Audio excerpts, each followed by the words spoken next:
Hər kəs salamlayıram, mən Sakit. Bu videomda sizə Play Marketdə necə qeydiyyat keçməyinizi öyrədəcəm. Gördüyünüz kimi bu cihazda Play Market aktiv olub. Siz yeni telefon alanda buradan qeydiyyat keçməli ya da hazır Gmailiniz varsa onu yazmalısınız.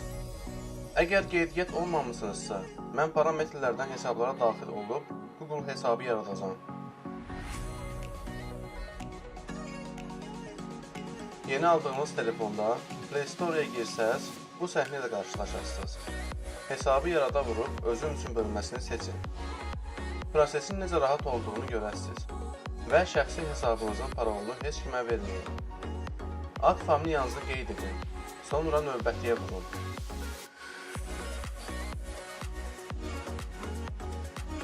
Doğum tarixini yazın. Burada ən əsas fikir verəcəyiniz məqam yaş həddinin 18 üzəri olmalıdır. Yəni təvəllüdü elə seçin ki, 18 yaşdan aşağı olmasın. Növbətiyə vurun. Sizə hazır Gmail adreslər təklif edəcək. Əgər özünüz şəxsləşdirilib başqa ad altında istəyirsinizsə, Gmailinizi aşağıda yazıb düzəliş edə bilərsiniz. Ya da tez hesab açmaq istəyirsinizsə, hazırlardan birini seçib növbətiyə vurun.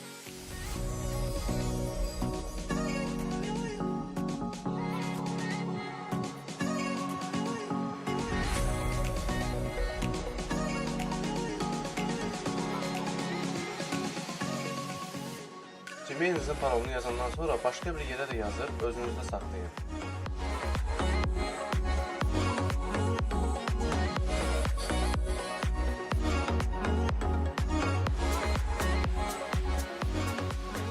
Google sizdən mobil nömrənizi yazmanızı istəyir. Yazsanız, Gmail parol unutulan zaman siz nömrə ilə parolunuzu təzədən bərpa edə bilərsiniz. Mən bu bölməni keçirəm, ancaq istifadə etməyiniz məsləhətdir. Hesab məlumatlarınızı sizə göstərir. Gmail adresinizi və parolunu bir yerə qeyd edin ki, problem yaşamayasınız.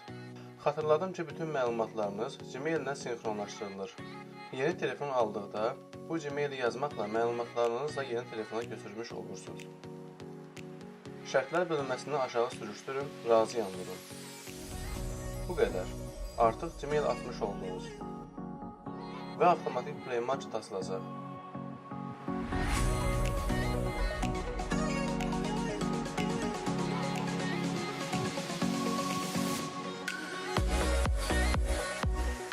Ümid edirəm bilməyənlər artıq bu videoya baxaraq Play Market açmağı öyrəndi.